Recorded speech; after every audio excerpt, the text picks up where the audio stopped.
terms through these various promises exactly how he's going to restore the kingdom program. So Genesis 3 verse 15 is really your first hint of a coming Messiah. And then God calls a man out of the Ur of the Chaldeans, Mesopotamia, a man named Abram. And it's through Abram he's going to start this special nation. Ultimately, it's going to be called the nation of Israel, the Hebrew nation. And it's through that nation that the kingdom, which was lost in Eden, is going to be reestablished to the earth. So God begins to sort of unfold these promises to Abraham in what's called the Abrahamic covenant. And we covered a lot of that last time. First of all, why did God choose to form a new nation? Because every other nation had been corrupted by the what? The mother-child cult that we talked about, that started at the Tower of Babel and spread into every culture. So when God is getting ready to bring forth his Messiah, which we know is coming, Genesis 3 verse 15 tells us that, I will put enmity between you and the woman, between your seed and her seed. He shall bruise you on the head, you shall bruise him on the heel. And that promise is carefully traced from Adam all the way to Abraham. Before we even get to Abraham, the promise is traced through Seth, then Noah, and then Shem. And by the time we get to Genesis 12, we start to understand that it's going to be Abram is going to be the tool that God is going to use to be the progenitor of this nation, through which this long line of promises is going to be channeled through. So God purposed to bless Abram and his descendants, and through that lineage the world will be blessed. So then the big question becomes, well, why didn't he use the Egyptians? Why didn't he use the Assyrians? Why didn't he use the Phoenicians? And that has to do with the fact that at Babel, the sin that took place there was exported into every culture. Because at that time, there was only one language. And consequently, the sin that was taking place at the Tower of Babel, or Babel, went into every single culture. Remember we talked about that? So the mother-child cult, the worship of the mother and the child, can be found in every civilization. And I was just using that to explain why God is not going to be using Egypt, Greece, Phoenicia, Assyria, Rome, Asia, because all of these cultures have been corrupted by idolatry. So God has to literally start brand new. He's got to create a nation subsequent to or independent of the universal effects at the Tower of Babel or Babel. So that's why Genesis 11, the Tower of Babel story, comes before Genesis what? 12, which is the calling of Abraham. So do you see the chronology here? So what God does is he begins to call this man Abram. He tells him to walk by faith. His story starts to unfold in Genesis 12. He was an idolater, Abram. Abram was affected by the same idolatry the whole world was affected by. And we found a reference to that last week in Joshua 24, verses 2 and 3, which is a historical sermon looking backward. So God has to take this man Abram and literally separate him from his culture, his heritage, and his former life. So that's why he takes him out of Ur of the Chaldeans. And along the journey, God starts to unfold to Abram certain blessings or promises. And I think last time we said there were 9 promises God gave to Abram, right? These promises are meant to be understood literally. In other words, land means land. Descendants means descendants. It's got the land that God promised Abram has the same geographical markers that you would find in normal geography, a tract of real estate in the promised land from Egypt to the Euphrates. The Canaanites were in the land, and ultimately under Joshua they are going to be expelled from the land because of their wickedness. God is going to bring Abraham will be dead by then, but his descendants into the land. And through this whole process, he's going to start this nation called the nation of Israel. And through the nation of Israel, God's intent is to bless the world. So we talked a lot about that, and we saw that these promises are not just given generically to the human race. They're specifically given to Abram's physical lineage, because God is very clear that from your own body, this innumerable descendants will come. Now, Abraham and Sarah had to wait a while to get Isaac, his son, and through Isaac would come Jacob, and through Jacob would come Jacob's dozen, who are the 12 tribes of Israel. And what God is doing is he's starting a nation through which he's going to channel his blessings and ultimately the coming kingdom. So the Bible is very clear that it's to your descendants I've given these promises.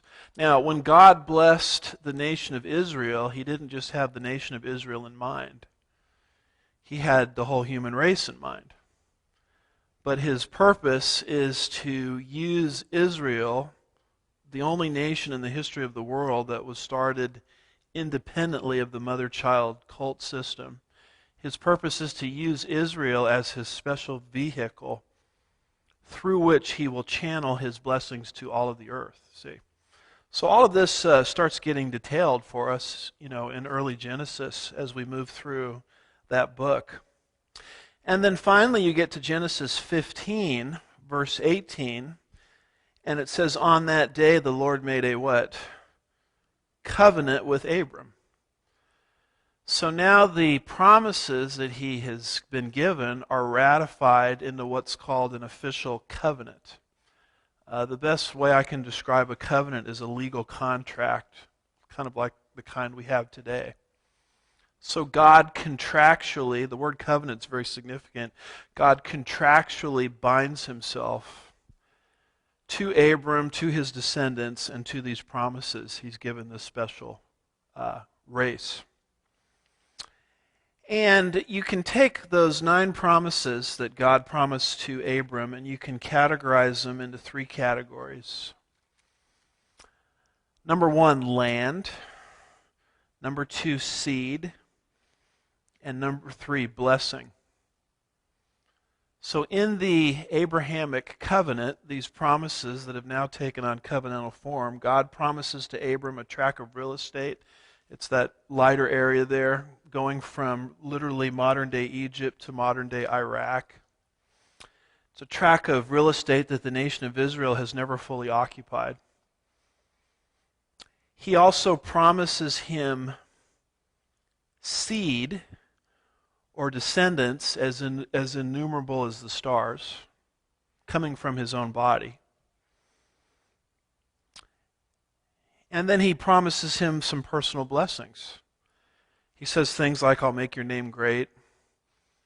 He says things like in Genesis 15:1, I'll be a shield to you, I'll be a reward to you.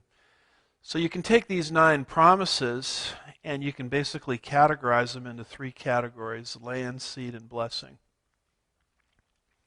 And can God lie? No, he can't. I have several scriptures up there which indicate God can't lie. In other words, these promises are ironclad reliable. See, Abram, he didn't just have promises from a reliable God. He actually had those promises ratified into an official covenant form. So he had both. He had promises and a covenant from a God who cannot lie. Wouldn't you say that's a pretty secure arrangement that he had there? Now, those promises, and I think this is basically where we left off last time, land, seed, and blessing, form the basis of what are called the sub-covenants. Land, seed, blessing, Genesis 15. And what God does is he comes along later on in biblical history and he builds on each of those promises. He never changes them. He never alters them.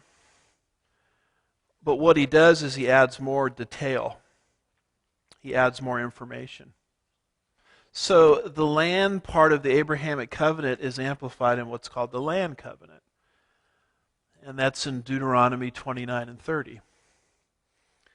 The seed part of the Abrahamic covenant is amplified in what's called the Davidic covenant during the time of David.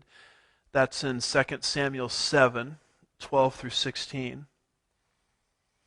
And then the blessings part of it is amplified in what's called the New Covenant, Jeremiah 31, verses 31 through 34. But what I want you to see is how all of these covenants are flowing out of the Abrahamic covenant.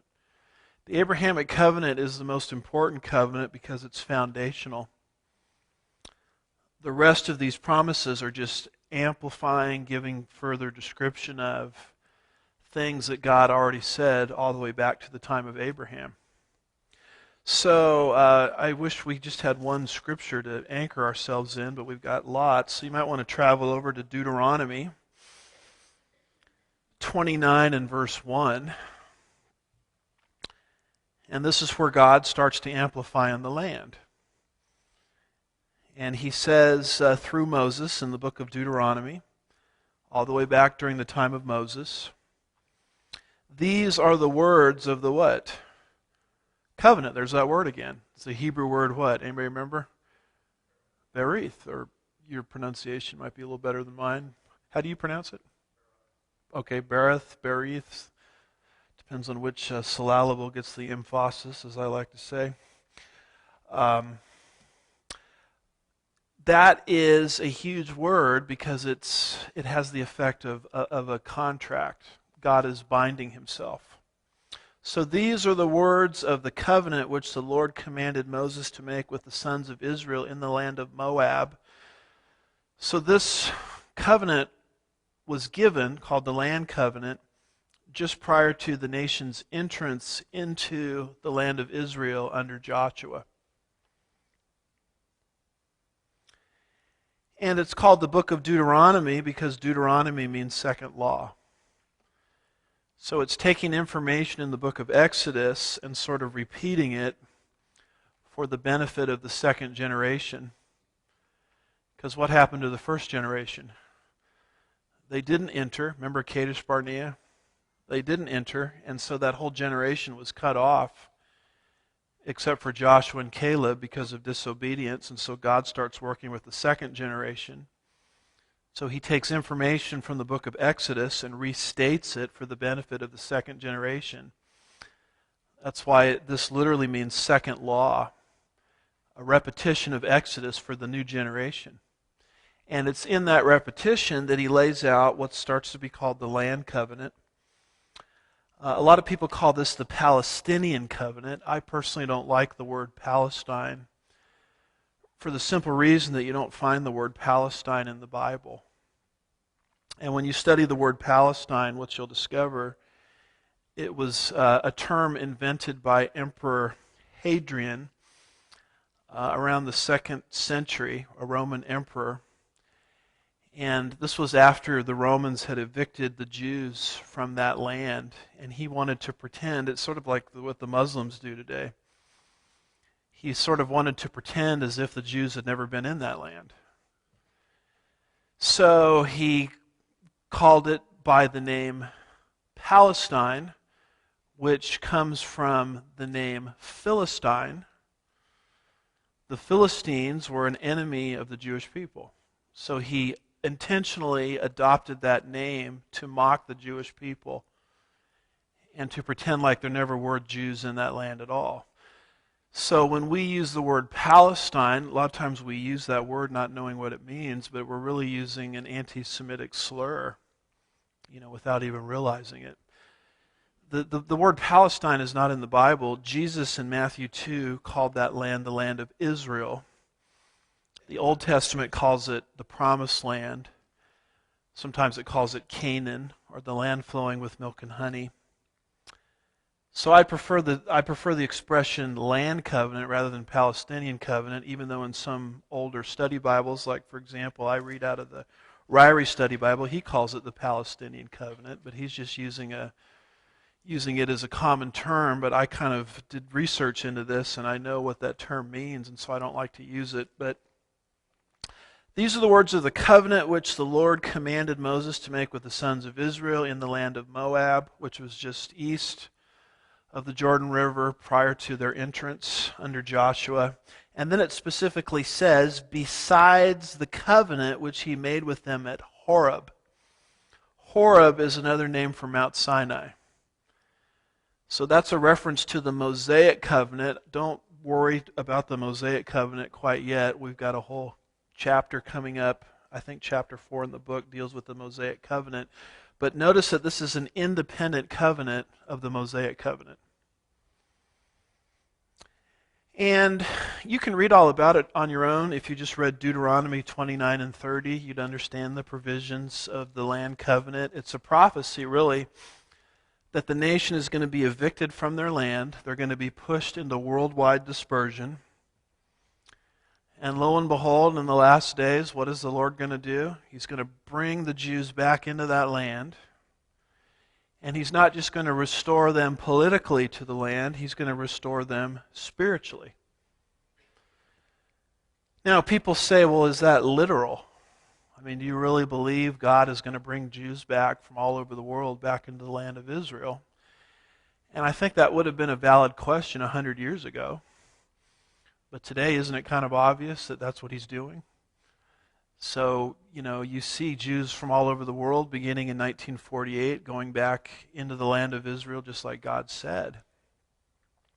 So it says here in Deuteronomy 30 and verse 3, and feel free to just, if you want to, you can keep tracking with me, flipping pages in your Bible, or you can just read what I have here on the screen. It says, then the Lord your God will restore you from captivity and have compassion on you and will gather you again from all the peoples where the Lord God has scattered you. And people look at that and they say, well, is the gathering a literal gathering into the land of Israel by the Hebrews under God's hand? Is the restoring literal? Well, let me ask you a question. Was the scattering literal? See, everybody understands the scattering happened because that's historical. That happened under the Romans in AD 70. So if we can all accept the fact that the scattering happened, you can't have it both ways. You can't switch your horses in midstream and then interpret the restoration and the regathering as something non-literally. See that? But there are many, many theologians that will tell you that restore and gather is not literal, but they'll tell you the scattering is literal. So that's what you would call an inconsistent method of interpretation. So the approach that I try to follow in developing my theology is I don't just take the Bible literally, I try to take it consistently literally whenever possible. So that's what you call the land covenant. So the land covenant is just amplifying, giving further detail, further information about prophecies that God gave with the land provision in the Abrahamic covenant. Now, take a look at 2 Samuel 7. We're now going forward about 400 years to the time of David. And now, as the chart indicates, we're going to start seeing development of the seed promises. Remember, through Abraham's body is going to come a race of people that will be as innumerable as the stars. And so now in what's called the Davidic covenant, 2 Samuel 7, 12 through 16, you start to see an amplification of the seed promises. And this took place during a time period where David, the second king of the United Kingdom, actually wanted to build God a temple, remember? And God said, you're not going to build me a temple because you're a man of war. That privilege of building me a temple is going to go to your son Solomon. By the way, the word Solomon is derived from the Hebrew word shalom, which means peace. So Solomon wouldn't be a man of war, so he would build the temple. But in the process, God says to David, you're not going to build me a temple, I'm going to build you a temple. And in the process, he gives to David a covenant. And this is what he says in 2 Samuel 7, 12 through 16. When your days are complete, God is speaking, when your days are complete and you lie down with your fathers, I will raise up your descendants after you, who will come forth from you, and I will establish his kingdom. He shall build a house for my name, and I will establish the throne of his kingdom forever. I will be a father to him, and he will be a son to me. When he commits iniquity, I will correct him with the rod of men and the strokes of the sons of men. But my loving kindness shall not depart from him, as I took it away from Saul, whom I removed from before you. Your house, and here's the key expression, to David, God is speaking to David, your house and your kingdom shall endure before me forever. Your throne shall be established forever. In accordance with all these words and all the vision, so Nathan, that would be the prophet that God is using to speak to David at this point, spoke to David. So look at what God promised David. There's coming a descendant.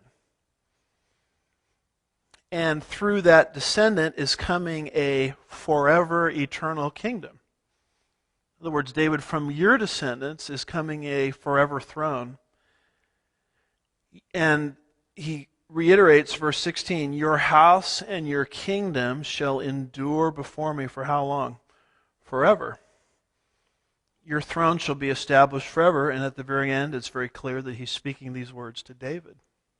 So this is what you call the Davidic covenant, which is an amplification of the seed promises found in the Abrahamic covenant.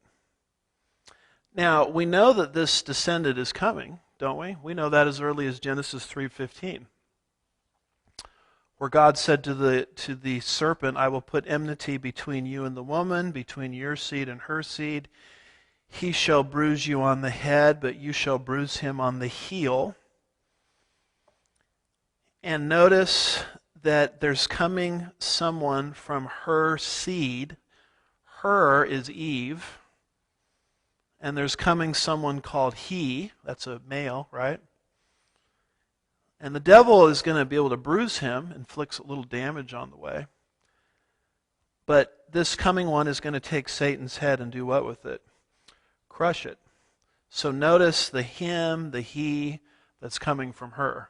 So we already know as early as Genesis 3 verse 15 that this Messiah, is on the way. And this is why Satan is working in history to prevent his birth. Primarily in the Old Testament by blotting out the line or the lineage leading to Christ. Over in Galatians 3:16, Paul makes a very interesting statement. He says, now the promises, these are the seed promises given to Abraham of innumerable descendants. Now the promises were spoken to Abraham and to his seed.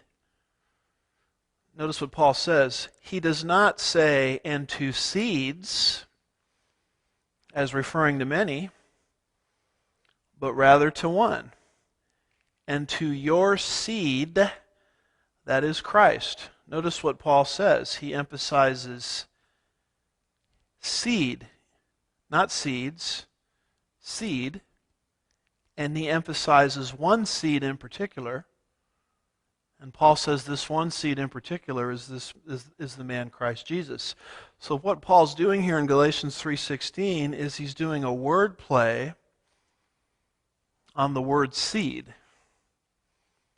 Seed, the word seed is what you call a collective singular which simply means it can be used in the plural, and that same word can be used in the singular. It's like the word hair. I can be speaking of one little strand of hair, or I could be speaking of a full head of hair. So if someone says, "Did you get your hair cut?" we don't usually say, "Well, which hair are you talking about?" We're talking about the whole head of hair. And it's like the word sheep. I could be referring to one little cute fuzzy creature over here, or I could be referring to a flock.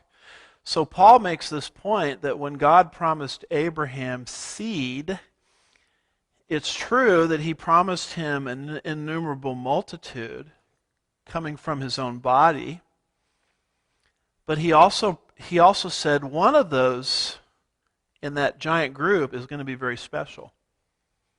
And I want you to keep your eye on him, referring to Jesus Christ. So when the time of David comes around and God enters this covenant with David, we start to learn that this one individual seed that's coming, that we already know is coming, is going to come through the lineage of who? David. And through David's lineage is going to come a dynasty that will last forever. So it's really a messianic prophecy about the coming Messiah who's going to usher in a kingdom that will last forever. So what God has done here is he's amplified the seed promises and given us more information on it. So the Davidic covenant becomes a big deal, and that's why when you go to early Matthew, you're in your one-year Bible reading program, and you come to that genealogy in Matthew 1, and you say, what in the world is this doing here? Where it's carefully tracing the lineage of Jesus back to who? David. And then it traces it from David back to who? Abraham. And that's Matthew's way of saying Jesus is the guy that we've all been waiting for. He's the Messiah. John Walvoord, a great prophecy scholar, who's written some excellent books on prophecy and the coming kingdom. I have them all referenced, in my book. I quote him quite a bit. He writes this concerning the Davidic covenant. The covenant with David is not only given twice in its major content, namely 2 Samuel 7 and 1 Chronicles 17. Now, when you're reading through Chronicles, you'll say, I already read all this in 1 and 2 Samuel. Why is it all being repeated? It's being repeated because it's for the benefit of the generation that came back into the land after the captivity to encourage them. So it's rehearsing details from their history that were optimistic. It leaves out all the negative stuff. So David's sin with Bathsheba is given in the Samuel books, but it's not given in Chronicles. So Chronicles is a heavily redacted, edited history. It's history with a purpose. It's not rehearsing all the negative because it's more an encouragement to the returnees to go back into the land and rebuild the temple. Chronicles being written much later than the Samuel books. But nevertheless, the Davidic covenant, which is mentioned in 2 Samuel 7, is restated in 1 Chronicles 17. It's also confirmed in Psalm 89. So when you read Psalm 89, verses 3 and 4, you're going to see the word covenant again. It's true that we don't have the actual Hebrew word covenant in 2 Samuel, but you do have it in Psalm 89, verses 3 and 4. So the Davidic covenant is just as much a covenant as is the land covenant that we've already studied and the Abrahamic covenant. The covenant with David is not only given twice in its major content, namely 2 Samuel 7 and 1 Chronicles 17, but it's also confirmed in Psalm 89. In this and other Old Testament references, there is no allusion anywhere to the idea that these promises are to be understood in a spiritualized sense as referring to the church or to a reign of God in heaven. Rather, it is linked to the earth and to the seed of Israel and to the land. There is no indication that the kingdom extended to a spiritual entity such as the church, nor that the throne in view is the throne of God in heaven rather than the throne of David on earth. Such a situation does not prevail in this age and is not related here or elsewhere to the reign of Christ from the throne of his Father in heaven. I can't emphasize those words strongly enough. All of these passages that we've looked at, particularly 2 Samuel 7, it deals with the earth, it deals with the city of Jerusalem, it deals with the land of Israel. It's got nothing to do with heaven. Because the other theological camp basically is trying to convince people that we're in the millennial kingdom now. Well, where is Jesus? Well, they say he's reigning from David's throne in heaven. Well, wait a minute. I thought 2 Samuel 7 located the throne of David where? On the earth. So you have to literally rewrite all of these promises to make it sound like we're in the kingdom now. See, we are waiting for this kingdom to come. We're not in the kingdom now unless you just want to rewrite the plain language of the text. See that? And we'll have a lot more to say about the throne of David as we progress in the study. But the only thing I want you to see right now is land, amplified land covenant. Seed, amplified Davidic covenant. Now, what about the new covenant? Take a look at Jeremiah 31, verses 31 through 34. And this takes us all the way to about the 6th century, just prior to the deportation. You know, we're studying Daniel on Sunday morning. This was written or given just prior to the events of Daniel unfolding. And this is what's called the New Covenant, which is an amplification of what? The blessings that God promised to Abraham. Notice Jeremiah 31, verses 31 through 34. Behold, the days are coming, declares the Lord, when I will make a new covenant with Sugarland Bible Church. Oh, it doesn't say that, does it?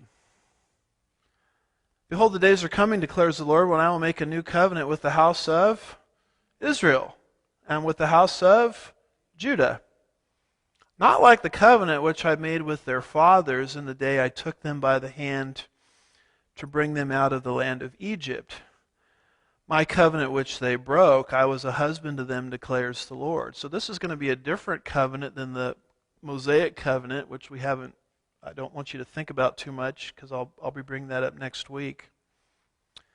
But this is the covenant which I will make with the house of Israel after those days, declares the Lord. I will put my law within them, and on their heart I will write it. I will be their God, and they will be my people.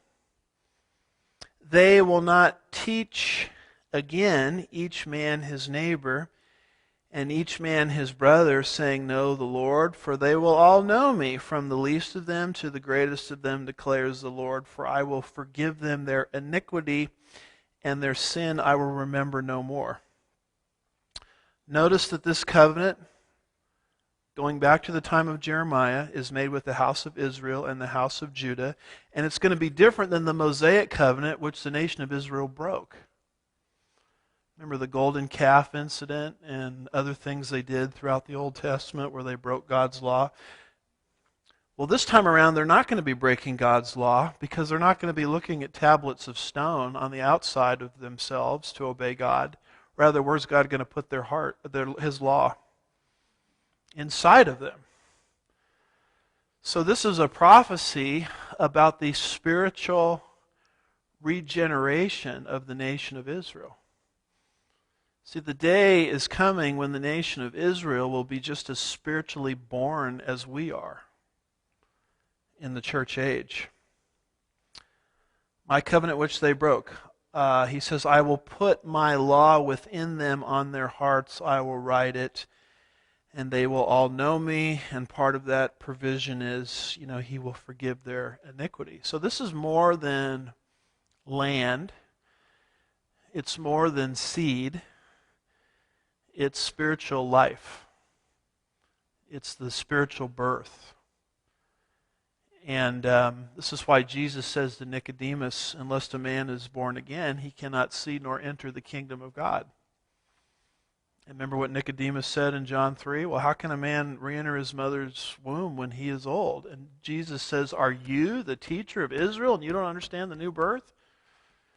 Nicodemus, a master of the Old Testament, should have remembered Jeremiah 31. So what you see as the prophets develop them is they predict all of these different prophecies coming together in tandem. For example, Ezekiel 36 talks about the Jews being regathered from the nations into their own land. So that would be the land covenant being fulfilled. And then it also talks about how the Spirit of God comes into them and gives them life. That's the new covenant being fulfilled. And in Ezekiel 37, Ezekiel sees all these bones all over the valley in this vision, and he sees the bones coming together and they're reassembled.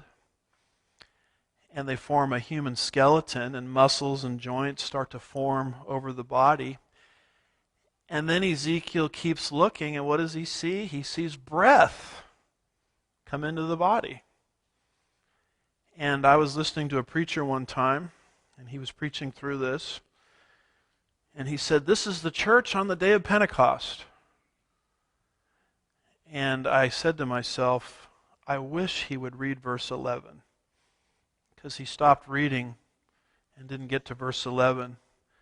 You want to know what Ezekiel 37:11 says? I mean, it's crystal clear.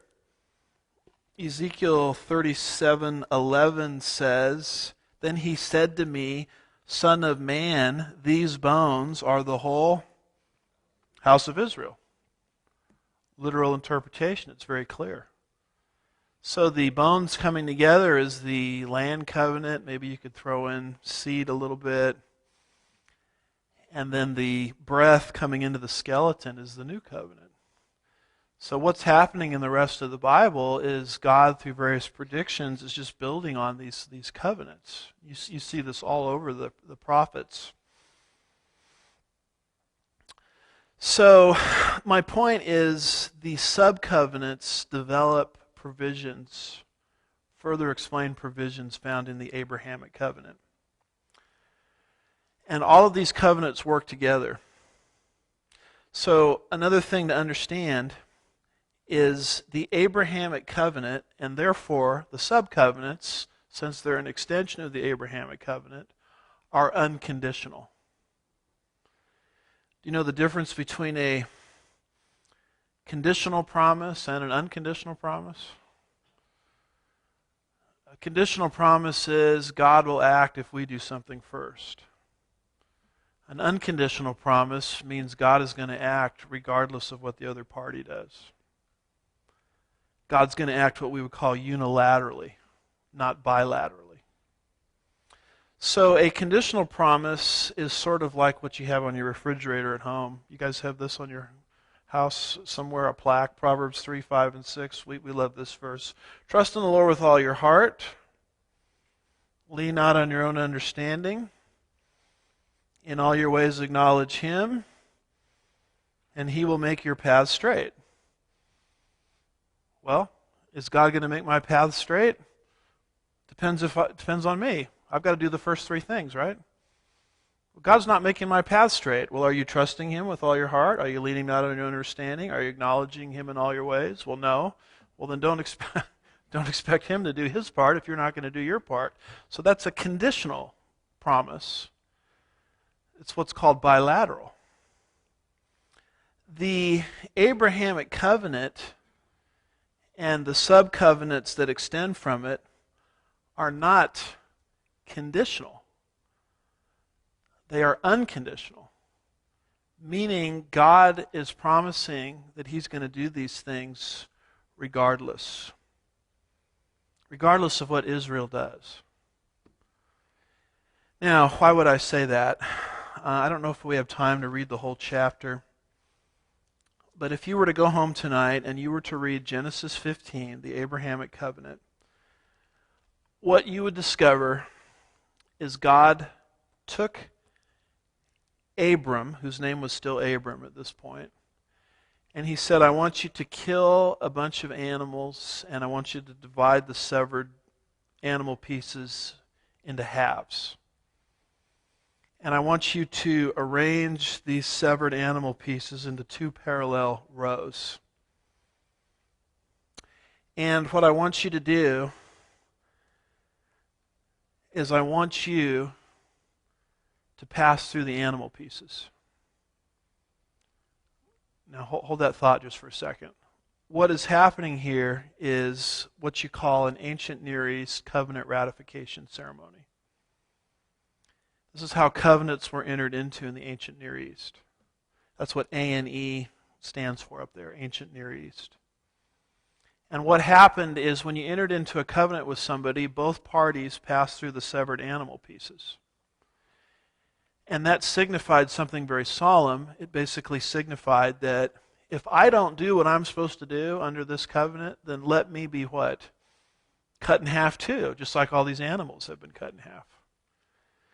So there is Abraham arranging these animals in parallel rows.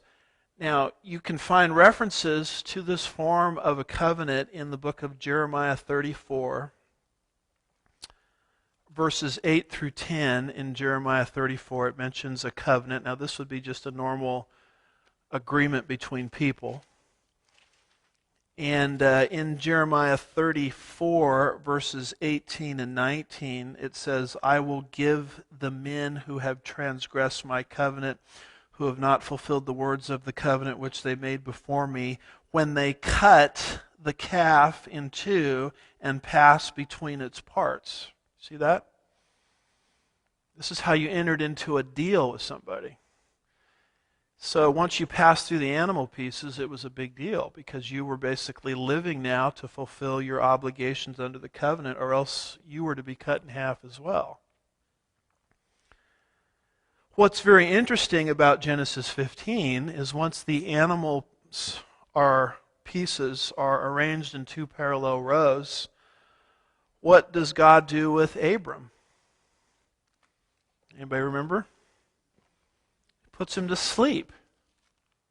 You'll find that in Genesis 15:12. It says, now when the sun was going down, a deep sleep fell upon Abram. The Hebrew word for sleep, I quote Arnold Fruchtenbaum to this effect in the book, but it's the same word used to describe what God did with Adam. When the first marriage was organized by God, he put Adam to sleep. And he brought forth the woman from his side, you remember. So this is the same Hebrew word. God puts Abram to sleep. And when you go to Genesis 15 and verse 17, it says, now it came about when the sun had set that it was very dark, and behold, there appeared a smoking oven and a flaming torch.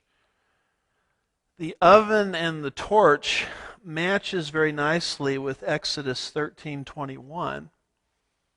It doesn't say exactly oven and torch, but that's the reference to the presence of God that led the nation of Israel as they were coming out of Egypt during the wilderness wanderings. So God alone, as represented by the oven and the torch, passed through the animal pieces. Abram never passed through the animal pieces because he was asleep. So therefore, who does this covenant rest on? It can't rest upon Abram because he never passed through the animal pieces. It rests totally on God's shoulders. Now some people say, well, doesn't the oven represent God and the torch represent man? Well, that doesn't work, because how can you have two similar entities, oven and torch, representing two different things, as diverse as man and God? Both the oven and the torch represent God. God by himself passed through these animal pieces. And if you want to understand what God is doing here, is he's saying, if I don't do exactly what I've covenanted to do, land, seed, and blessing, then let me be destroyed. That's what God is saying. If you can destroy God. Let me be torn in half, God says. Just like these animals have been torn in half. And this is why you cannot get rid of Israel out of the equation. You can never develop a theology that removes Israel because of this solemn oath that God has made. Beyond that, we know this is unconditional because where in Genesis 15 are the conditions that Abraham is supposed to fulfill if this is conditional? The answer is crickets. Silence. There are no conditions for Abraham here. If this were a conditional covenant, God would say to Abraham, you got to do the X, Y, and Z, which he never does. 3 times in Genesis 17, God calls this covenant eternal. The Hebrew word there is olam, and that's often used to describe God himself. So if the covenant is eternal, and by the way, it's also called immutable, Hebrews 6. Immutable means what? Unchangeable. Who's the only entity you know of that never changes? God. Malachi 3:6, God says, I never change. I change not. So my point is, for this covenant to be called eternal and immutable, it can't rest on Abram and his performance. It has to rest completely on God, because he's the only eternal, immutable being. And have you noticed that as you go through the Old Testament, what does God keep doing with the covenant? He keeps reaffirming it. He reaffirms it to Isaac. First he reaffirms it to Abraham multiple times. Then he reaffirms it to Isaac. Then he reaffirms it to Jacob. And he keeps reaffirming it despite the fact that the obedience of the nation of Israel is pretty much subpar, wouldn't you say? Isn't the nation of Israel always rebelling against God? No matter what character of the Bible you're studying, there's always some rebellion. And in the midst of the rebellion, God keeps reaffirming the covenant. So, for example, in Genesis 13, 14 through 17, the covenant is reaffirmed to Abram. Now, what do you think about Abram's personal obedience as he was called from Ur of the Chaldeans? Did he obey the Lord perfectly? He obeyed him sometimes, but it was far from perfect. God said, separate yourself from your relatives and from your father's house and go to the land which I will show you. How did Abraham do on that one? Well, he really didn't separate himself completely from his relatives, because who did he bring with him? Lot. And he didn't really separate himself completely from his father's house, because who does he bring with him on the voyage? Terah, his dad. I mean, he did start moving, but it was partial obedience. Stephen in Acts 7 brings this up when he's condemning Israel for their unbelief. And this is one of the reasons they killed Stephen. Acts 7 verses 3 and 4, right at the beginning of Stephen's speech, he rehearses this where God says, leave your country and your relatives, come to the land which I will show you. From there, after his father died, well, wait a minute, why did his father die from there when God told him earlier to separate yourself from your relatives? What is Stephen bringing up here? The partial obedience of Abraham.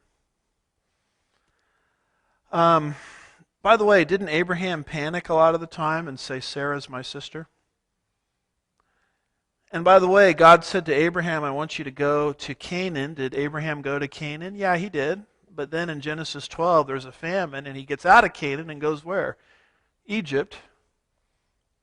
What's the point? The obedience of Abram was very partial, kind of like us when you think about it.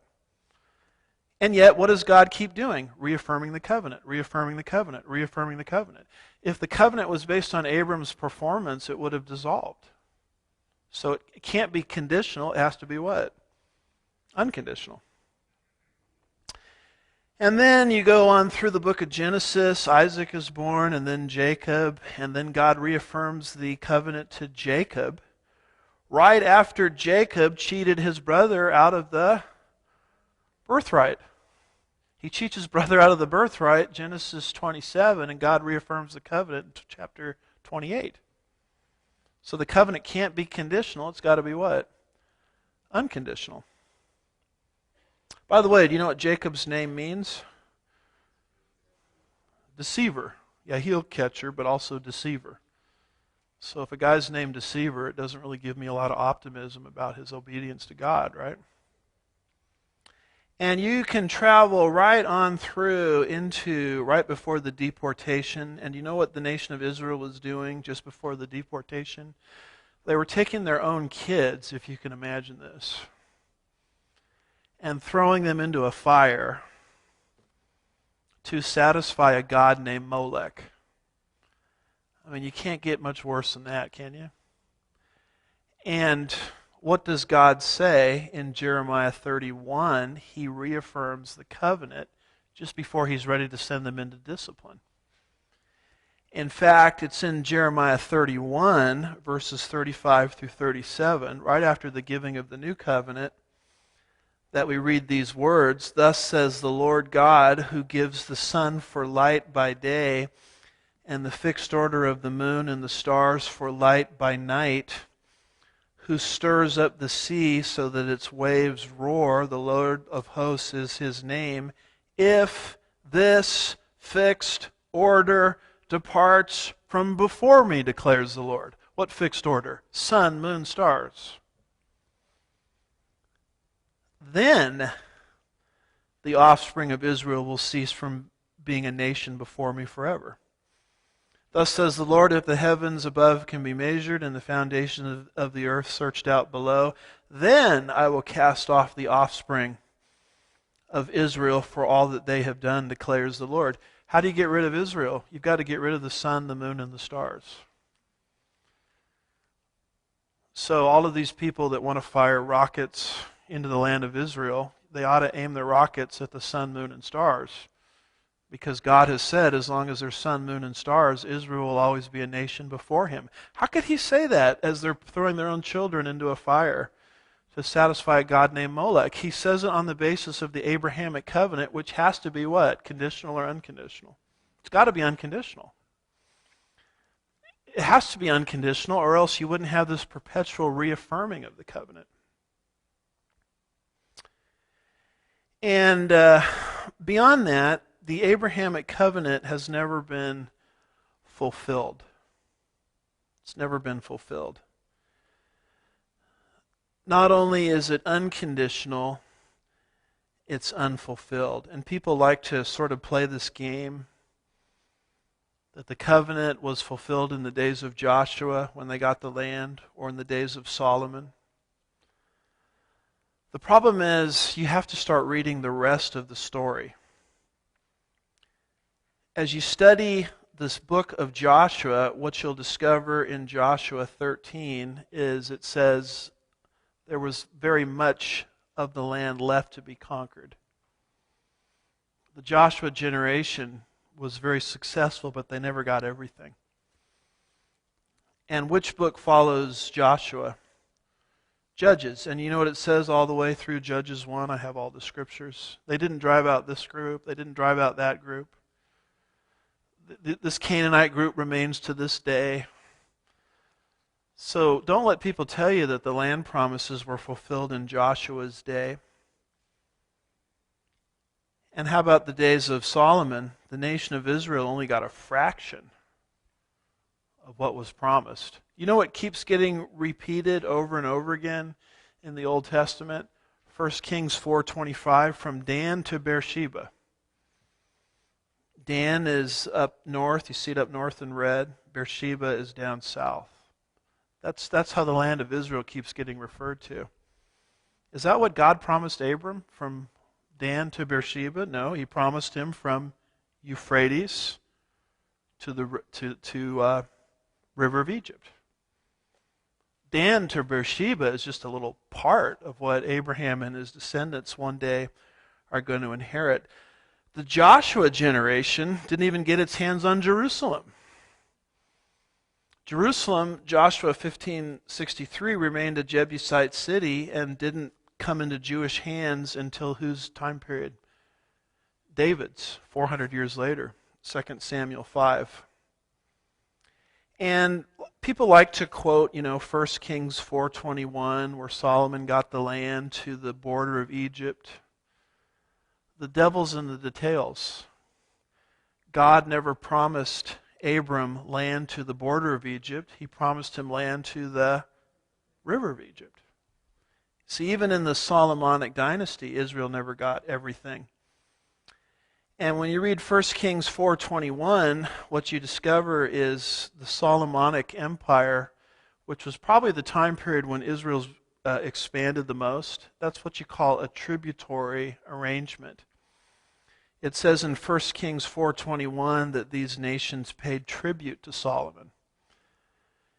And when Solomon died, those arrangements stopped. In other words, these territories that paid tribute never got annexed into the borders of Israel during Solomon's time period. And beyond that, God said to Israel, you're going to possess the land for how long? Forever. Did Solomon get the land forever? Did Joshua get the land forever? No. Because the nation of Israel was divided between the 10 northern tribes and the 2 southern tribes. What happened to the northern tribes take on the name Israel, headquartered in Samaria.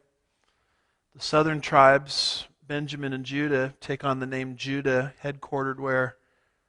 Jerusalem. What happened to that northern kingdom, dispersed by the Assyrians in 722? What happened to that southern kingdom, taken out of the land by the who? Babylonians, 586. Then the nation goes back into the land, and who kicked them out again? Romans, 40 years after the time of Christ, AD 70. Has Israel possessed the land forever? Obviously not.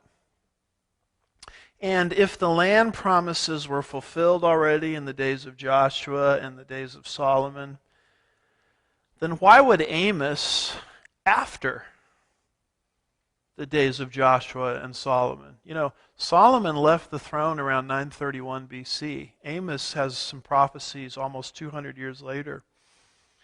755 BC, Amos comes along and reaffirms the Abrahamic covenant. Well, if it was already satisfied in the days of Solomon, why would Amos reaffirm it almost 200 years later? What's the point? Oh, and by the way, has the new covenant ever been satisfied for Israel? Have they been regenerated ever? You look over there today, you see them regathered, but are they a saved nation?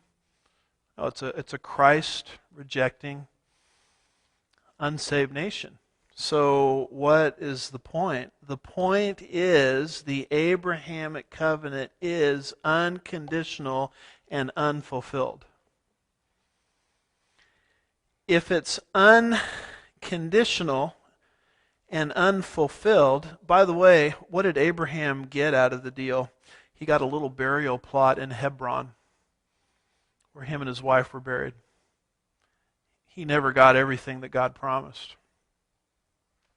So if the covenant is unconditional and unfulfilled, what does God have to do? If he's not a liar, he has to move his hand in history, doesn't he? And make good on what he said. That's why the Exodus happened. Why did the Exodus happen? Because God felt sorry for Israel? No, he moves his hand in history to fulfill his covenants. Exodus 2:24 said, "So God heard the groaning, and God remembered his," hello? "covenant with Abraham, Isaac, and Jacob." The whole Exodus happened because God remembered the Abrahamic covenant. Why, and I'll close with this. I'm going a little bit over, I apologize. Why is God going to regather the Jews in the last days into their own land and regenerate them? Why is he going to do it? It's all related to what he's already promised in his covenants. Ezekiel 36:22 says, "Therefore say to the house of Israel, thus says the Lord God, it is not for your sake, O house of Israel, that I'm about to act." You see that? He's not doing this for them any more than he performed the Exodus for them. He's doing it because he has covenantally obligated himself. "It is not for your sake, O house of Israel, that I'm about to act, but for my holy name." In other words, if I don't do what I've obligated myself to do, who's got egg on his face? I do, God says, and that can't happen because I can't lie. I've made not just promises, but a covenant. And so what I hope you're seeing is these covenants form the whole expectation of a future earthly kingdom. We haven't even got to the book of Revelation. Most people build their theology from the book of Revelation. I don't think I've even mentioned the book of Revelation tonight, have I? Revelation just tells you it's 1,000 years. It just gives you the time. The whole structure, covenantally, is already in place, going back to early Genesis. So that's the significance of the Abrahamic covenant in a future kingdom mindset. So what I'd like you to read next time is chapter 4, because we're going to be incorporating the Mosaic covenant, which is a little bit tricky. And I'll show you how that fits in next week. Okay, I'll cease talking at this point.